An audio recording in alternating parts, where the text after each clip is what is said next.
So let's talk about chapter 1042 of One Piece. Winners shouldn't need rationalizations, which is a very interesting title for the chapter, but we'll get into that as and when it comes up in the chapter. There's a lot of things to cover in this chapter, so let's get started with it. In the beginning of the chapter, we see Drake pulling a surprise attack on Mask Guy from CP0, which I really didn't see coming, to be honest. I thought, if anything, they might have one more standoff, one more battle together. I thought it would have come a few chapters later, maybe 1043 or 1044, as things are really starting to wind up. Maybe we would have cut a little bit more to Yamato and Momonosuke and things that are happening elsewhere in the castle, but there's really not much more happening in this arc other than the fight with Kaido and things with Momonosuke and how those things are going to connect together. But anyway, at the start of this chapter, we have Drake running Mask Guy completely through with his sword, which I didn't really see coming at all. Drake just went full on hybrid mode and stabbed him from behind. Apparently, there was a sneak attack, which I kind of thought he would have heard Drake getting up, but he must have been busy on the snail. So we also see Drake is trembling while holding the sword, so he's very, very clearly almost out of this fight. He has very little strength left. He got beaten by Mask Guy earlier. He's gotten up just out of the sheer conviction for his beliefs and his justice. And what we have is the CP0 agent is very surprised that Drake attacked him. So clearly he at least views them on the same side. So we already knew that Drake was a Marine agent, and we know that Cypherpol work for the Celestial Dragons and the world government at large. But it seemed a little bit unclear where everything was with Sword and with Drake being here and with CP0, but they do at least seem to be on the same side. Until now, I suppose, because I don't know how Mask Guy's going to report on this and Drake's going to get out of it, but we'll see what happens. But Drake says something very important here about enacting his own justice, which was very interesting. Only made more interesting by the CP0 agent saying that he envies Drake for being able to enact his own justice, which is interesting because last chapter he had quite a few things to say about not wanting to get in between Luffy and Kaido's fight. So he very clearly has his own free will, his own choices that he would like to make and things that he would and would not like to do. He's not a complete unfeeling machine. But he also seems completely incapable of going with those wishes and going against the orders he received from the Celestial Dragons and the Five Elders in this case. And he very impressively Soru's off of the sword and just shiguns Drake right in the throat, which seems like the very cold and logical thing to do, which I found very interesting because that's pretty much what I thought he should do in that instance, given the situation, and that's exactly what he did. So that kind of leads me to believe that Mask Guy is actually the only member of CP0 here that isn't wearing a mask, which would be very unusual because we all call him, or at least I call him Mask Guy, and everyone else calls him the one with the mask, even though they all have masks. He might genuinely be the only one who doesn't have a mask because his mouth moves and his eyes move and he bleeds and he emotes quite like a human would. Which is ironically the thing that's making me think that he's not entirely human. So the way that this kind of comes together, at least in my head, is he knows the six powers. We don't know how many of them he knows. He hasn't used the Rokuo gun, which is apparently the one you get at the end of reaching all of them. But he's pretty proficient. He knows Shigan, he knows Soru, he knows Tekai, he knows at least displayed half of them. So he's a human that has trained for a very long time in the art of the six powers. And now he is unable to make his decisions to enact his own justice. He wants what Drake has, that independence to do what he believes is right despite the higher-ups telling him different. And that's very interesting.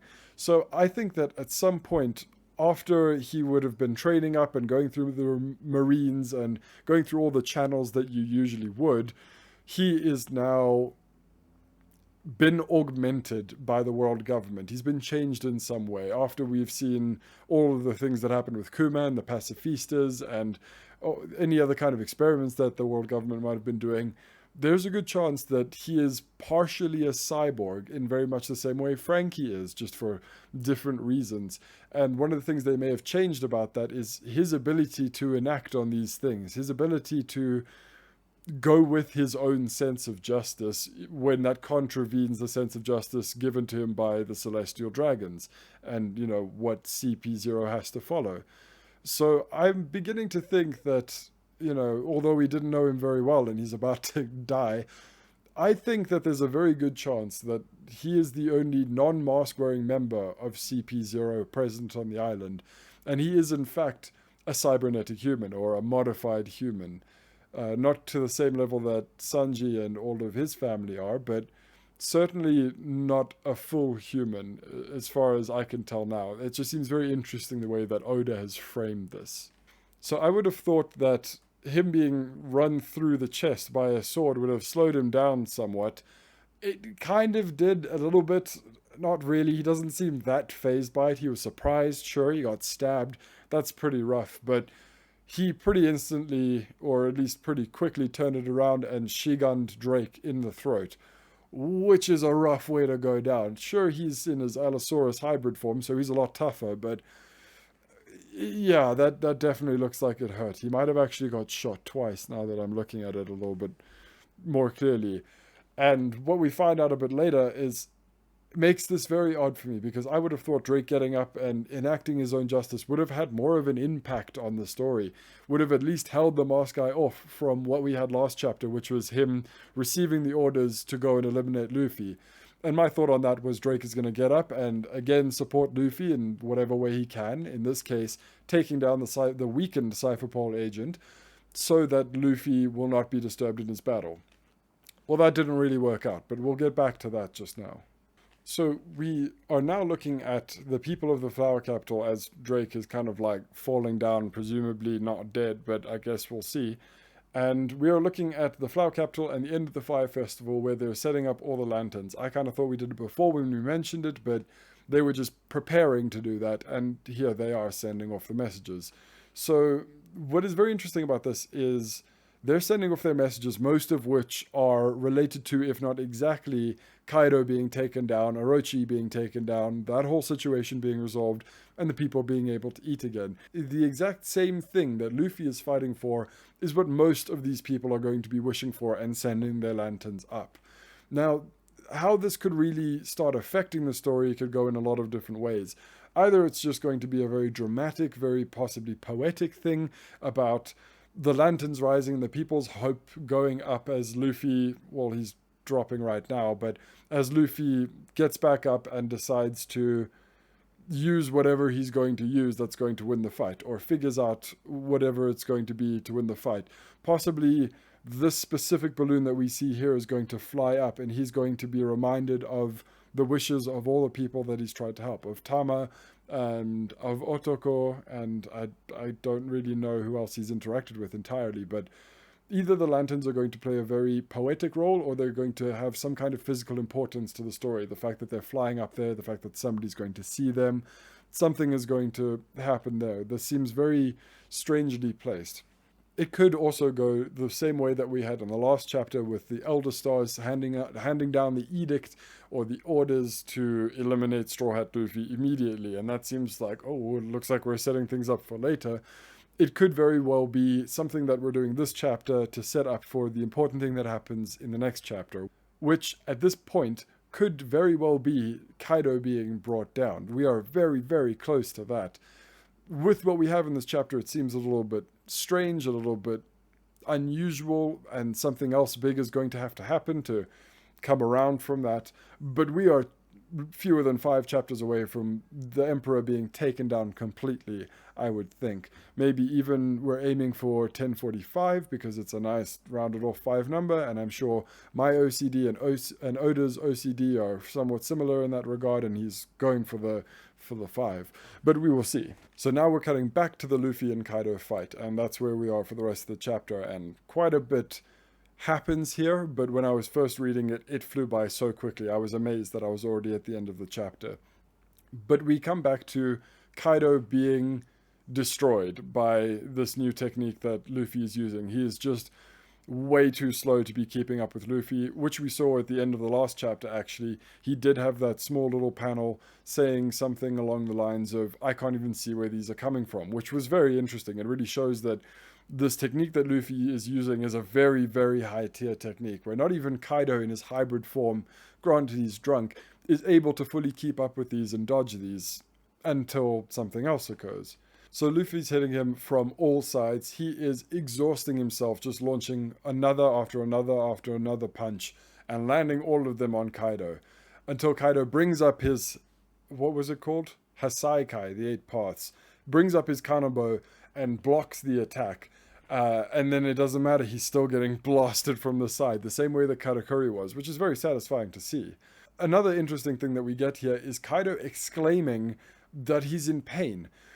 Does anyone remember about 20 chapters ago where, oh, it was probably about 40 chapters ago now, where Kaido wasn't even close to admitting that he was feeling hurt by things. He still had an interior monologue about getting hurt by Luffy's punch. He was amazed by it.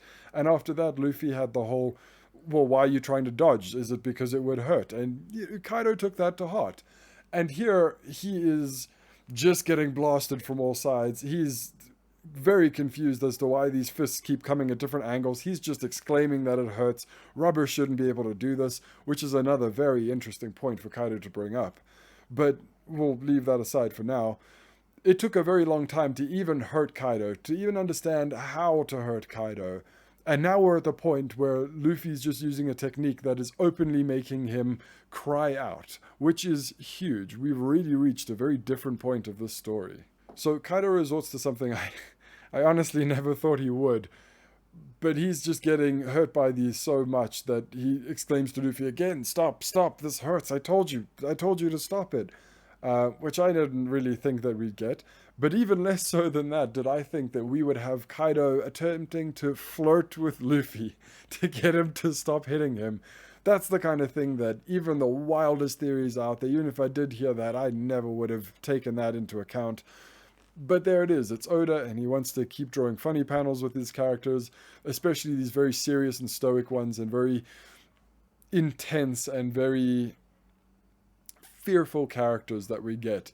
He wants to show them in a silly, different light, and he wants to draw these funny panels, which I just think is great. It's really one of those things that I love the most about One Piece. It's just such a wacky and wild story, kind of the same way that JoJo's is just really unusual, bizarre, and very enjoyable for its wackiness. So then Kaido does a very interesting thing where he tells Luffy, you're not the only one who can see into the future.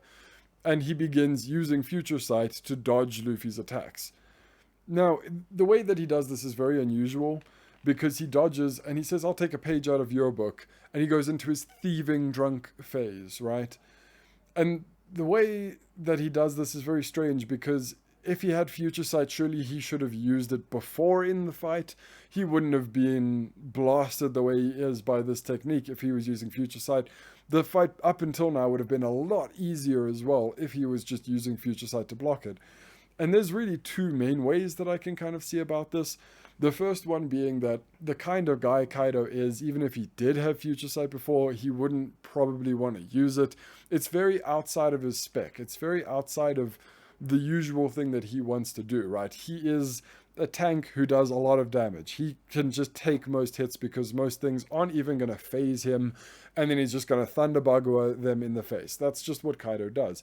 He doesn't really need his Future Sight ability for his fights. In fact, using his Future Sight ability would make the bar so much higher for anyone else to attack him that he purely just wouldn't be enjoying fights. He needs that back and forward fight to enjoy it. The same thing he had with Odin, the same thing he's having with Luffy now. He respects those men and how they fight and their strength to stand up to him. That's what he's really in for. So using Future Sight really kind of goes against that point, and he is actually strong enough to not really need the Future Sight in most instances. So maybe he just doesn't want to use it. The other way that it could have gone is it is a truly thieving drunk moment, because he has been seeing Luffy doing this in the fight and could have noticed the difference between them, and he could have spec'd himself up to using future sight in this fight. And that may seem a little bit of a cop-out, and it may seem a little bit unusual, but that's exactly how Luffy did it in this story against Katakuri. He fought someone who was stronger than him and noticed the difference and saw what ability was there, and then realized that he could do it too. And then within that same fight, granted it was a few hours instead of the few minutes that we've been on and off here, Kaido has been fighting for a while now and could most likely adapt to that just the same way that Luffy did, by noticing it in the fight and then scaling himself up to that level. It does seem somewhat less likely than Kaido just already having it, but it seems a bit more weird for him to have had it and not used it than to have noticed it and picked it up now in this fight, which is why he's using it. So whichever one of those two, maybe I missed something that really clarifies between them, but those are kind of the two avenues that I can see it going now. If Kaido gets brought down within the next 3 chapters, it doesn't really matter all that much, although it does kind of shine a weird retroactive light on all of the fights we've had previously. So maybe they'll talk about it a little bit more, and we'll get a little bit more in-depth backstory as to how long Kaido has had access to this. But if not, I'm perfectly fine with him having picked it up in this fight from Luffy. It would have just been nice to have a little bit more of a clearer indication that that's how he got it. Another very interesting thing that we see Kaido doing here in this fight is partial zone transformations, which is pretty big. So a character that we see doing this a lot would be Chopper, because he can transform specific parts of his bodies into either human or deer parts, or a mix of them, because he has a very good control over his full, his hybrid, and all the in-between stages of his zone forms. Now, Kaido has been a dragon for a long time. He's been a dragon since the God Valley incident, which means he's had a very long time to practice his transformations and how he can use his fruit. So it always seemed very normal to me that he would have this partial control over his devil fruit, being such a long-awaited user of it, or a long-time user of it. He's very likely, if not definitely, an awakened user of this fruit. Now, what the difference is between the awakening of this fruit and before that, I'm not very clear on. I highly doubt he starts as a fish and then turns into a dragon, the same way that Momo just turned into a dragon when he ate the copy of this fruit. It is very likely just a weaker version of the dragon, and you get access to some of these more godly powers as you awaken, perhaps. It really depends on what awakening means and how it works and how one accesses it and what it means for those particular fruits. And I guess if he awakened, he might have turned into something more like the impelled down guards at the jail, unless those are just their hybrid forms and they're just really beastly because they're awakened, and that's the kind of guys they are. But what he does here is while he is doing the future sight thing, he is transforming his head and neck into that of a dragon, and then biting Luffy, and then kind of transforming it back. Which is very interesting, because he's still got the very Kaido-esque body with the shorter arms and the much shorter neck, leading up to a much smaller head. If he had the full dragon head in one go there, he could have just bitten Luffy in one go. I think that he was just much smaller here, because he has to bite onto Luffy and then go into his full zone transformation and put Luffy entirely in his mouth, which sounds really weird, but that's what happened. But he did it in kind of 2 steps there, while he was shifting between different lengths of his neck and different parts of the dragon form. So I think it's just very interesting that he went from being destroyed by punches coming left, right, and center into using future sight and then partial zone transformations to get into the unique situation that he needed to be here. So I think that was very, very cool. We haven't really seen anything from Kaido that's partial transformations like that, at least to my memory, but it's very nice to see someone else in the story who's got such of an in-depth understanding of their fruit and how they can apply it in different ways. So that's very, very cool. So the point of this whole future sight snatch and grab thing is that Kaido turns into his full dragon form with Luffy in his mouth, and he spirals all the way up above Onigashima, looks down, opens his mouth, and as he lets Luffy go out of his mouth, just blasts him directly through Onigashima with a Boro breath, which is really, really cool. It's one of those really awesome full cover spreads that we get out of this chapter, but it also doesn't really make sense.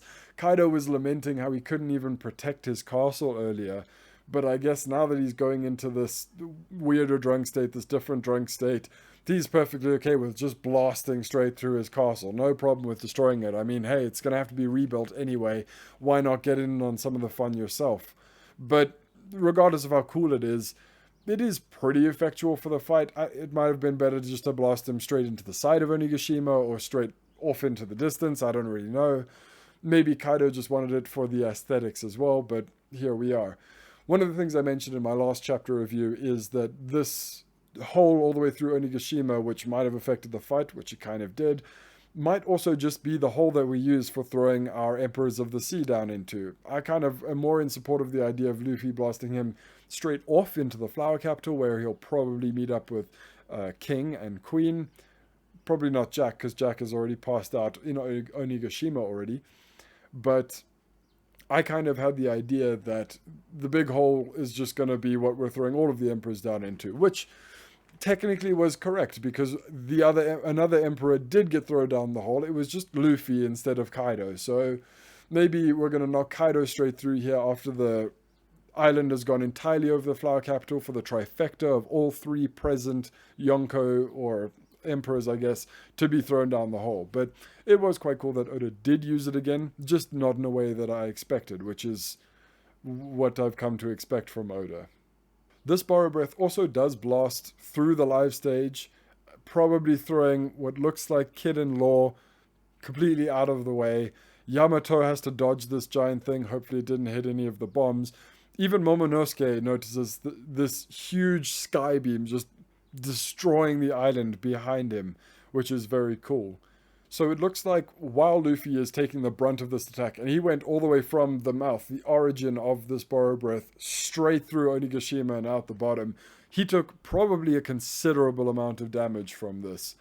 And it looks like during this, when he is going through Onigashima and coming out the bottom, he changes from Snake Man into Bound Man while still in Gear 4th. I think we've had something like this before, but it also just speaks volumes about his control over his Devil Fruit ability at this point. Recently, when he arrived back up onto the roof with Momonosuke, just before that Twins Dragon moment, or the Twin Dragons moment, rather, he shifted into Snake Man and used an attack and then shifted back, almost in the time it took for Yamato to turn around and look at him, which also spoke volumes about his control over Gear 4th and how he can go into it and out of it at will. But to change between one form to another while being attacked in the air, I think is very, very cool. I'm not entirely certain why he did this. I'm pretty sure that Snake Man can fly in the same way that Bound Man can, but he does turn into Bound Man, probably both to fly up to Kaido and to use the next attack, which I think was Supreme Kongan or Over Kongan was another one that I saw. Both really cool. Not sure how I feel about the Supreme Kongan, but hey, it is what it is. So he, after getting jettisoned at the bottom of the island, changes into his Bound Man form and flies up to Kaido, who is more than ready and more than drunk for this fight. He dodges a little bit of a bite attack there, and they have a little bit of a discussion about the people of Wano and the mentality of the samurai, and whether it's a strong or a weak mindset, or a good or a bad thing, or whether they're strong people or not. And this is what leads us up to the title of the chapter being Winners Shouldn't Need Rationalizations. Now, there's a few ways to take these words of Kaido's here, and one of them could be that you don't need a brave face, you don't need reasons to be strong, you don't need that particular person or circumstance to be there so that you can beat the person. You just need to be outright strong enough to beat them regardless. No matter who's around you or what reason you have for doing it, you'll win because you're the strong one, which makes a lot of sense for Kaido because he's a dragon and he's a really strong dude with a lot of durability and a lot of strength. It makes sense for him to have this mindset of, well, if I hit you and you go down and you hit me and I don't go down, well, then I'm the winner and that's that. But the other way of taking this, and why I think it's very important for this chapter, is you should be able to win without anything getting in the way. Very much like what we had with Odin before, where, yes, Kaido did win that fight, but what would have happened if Higurashi wasn't there to turn into Momonosuke? What would have happened? Would Odin would have won? Would he have been strong enough? Would he have gone down anyway? We don't really know, because Kaido won the fight with the rationalization that Odin was distracted for that second and couldn't land the last hit and got caught by surprise on that last hit. And that's what I really think we're talking about here, is the rationalizations after the fight. You should be strong enough to win without having to give reasons or justify it at the end, or yes, I was strong enough because of this and that. You should just be strong enough. At least that's how Kaido sees it, and that's what he's getting across in my view here. So we do have Luffy attacking him after he asks, which are you, winner or loser? And he's about to borrow breath him again, and Luffy just straight up hits him with that supreme Kongan, and the borrow breath explodes in Kaido's mouth, and he just hits the ground, which is really, really cool. I really like that, especially in response to Kaido's question.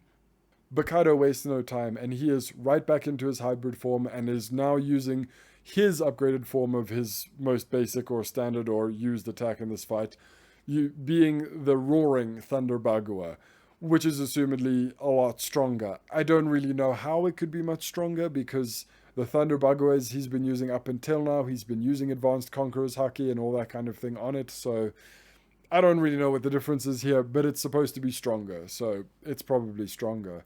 And Luffy takes a significant hit here and is starting to get knocked out of Gear 4th, which is very not good.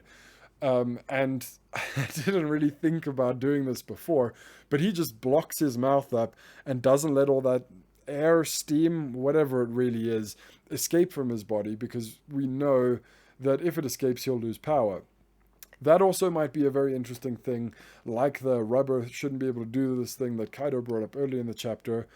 Another hint that the fruit that the Gorosei were talking about might have been Luffy's fruit. I kind of thought that when they were originally talking about it, that they might have been talking about Robin's fruit, because first of all, it's a very weird fruit. It also doesn't really make sense to be the Hana Hana no Mi, because yes, there are petals and things bloom a lot, but it really has more to do with sprouting limbs and making a clone of yourself and making a giant demon clone of yourself.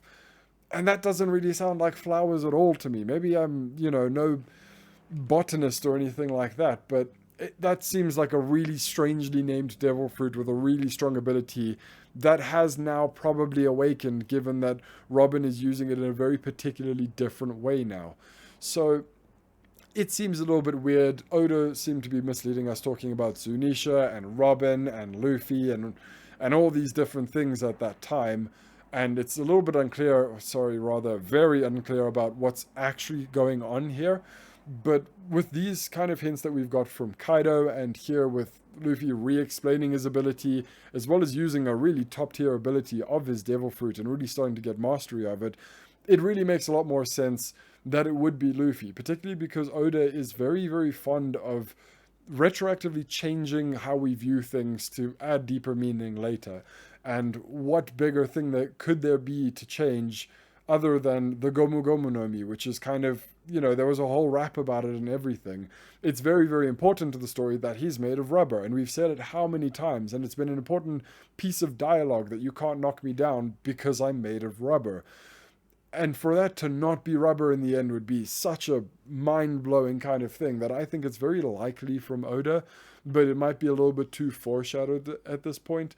So I guess we'll have to wait and see about full confirmation about that. But it really does seem to me that they were talking about Luffy's fruit. Luffy's fruit was now spoken about recently, about being protected and all, and it would just be thematically very fitting in my view anyway. So now winding down near the end of the chapter, we have Kaido in his homicidal drunk phase, which is very scary sounding. If he wasn't homicidal drunk before, he certainly is now.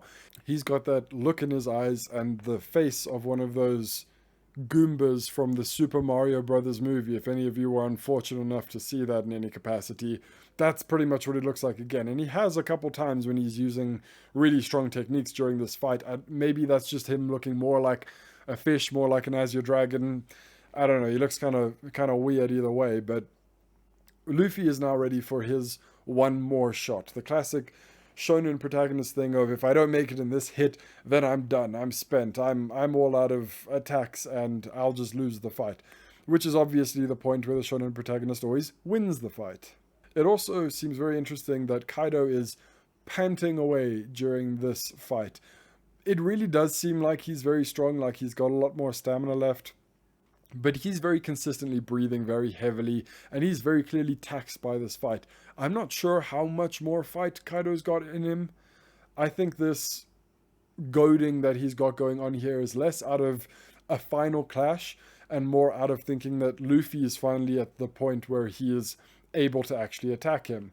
He did mention that he's surprised and he thought Luffy had more in him, more steam in him still, which also seems like it's going to be quite relevant. But just as this is starting to get to the climax and the final clash, the same as we had with Odin and Kaido way back in the day, like 20 something years ago, Mask Guy appears on the roof out of pretty much nowhere from the fight with Drake and just grabs onto Luffy's shoulder while he's gearing up his Gear 4th attack.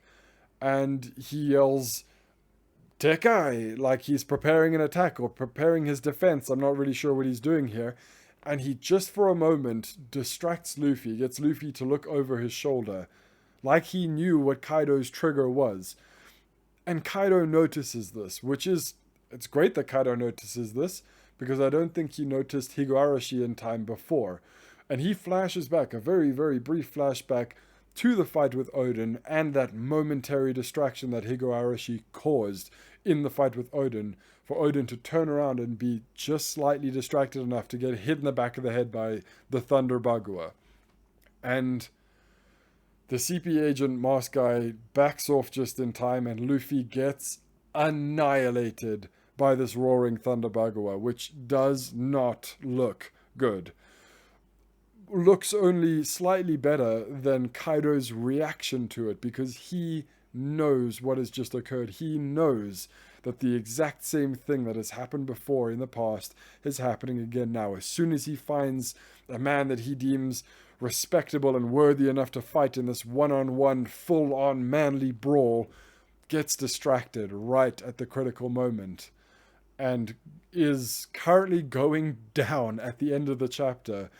And we just see the reaction of Mask Guy right at the end with a rush of emotions. And it was nice knowing you, Mask Guy. We never even really got your name. We really never knew where you came from or where you were going, other than into the hole that Kaido's about to put you in. There is no conceivable way that I can think of that this guy is about to survive in the next couple chapters. I think Kaido is about to obliterate him. This guy is already dead, and it looks like he already knows it. Just to quickly mention, it also seems very interesting that we don't see Luffy's eyes here. That's kind of to be expected, considering he just got blapped by a Kanabo and took a lot, I'm going to say a lot of damage from that attack. But I think it's going to go very interestingly either to he's going to be completely knocked out and balloon out of Gear 4th, and we're going to have to figure out something with how Kaido feels about how that went and what he's going to do after that.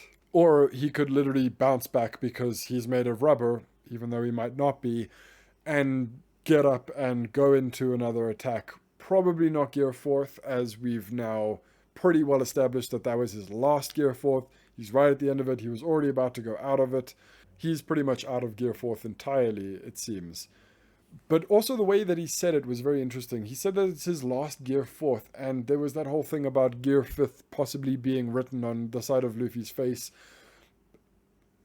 It's possible that he's figured out what Gear 5th is, or he knows what Gear 5th is, or he knows what he's going to do, that he's going to call Gear 5th, or something else that he's going to try. And he was saying, right, I'm going to give Gear 4th one more go. Not necessarily that I'll be done after that, but this is my last shot of trying to take you down with Gear 4th. And if that doesn't work, then I'm going to try this other thing. It certainly seems like that's possible. It certainly seems like what we have here is the groundwork for that to come up in the next chapter, or possibly for it to just be more of a, oh, I got knocked out again, and here's what I now understand from that, and now I'm going to do this Gear 5 thing. So yes, I'm done with Gear 4, now I'm going to do this, and I'm going to call that Gear 5.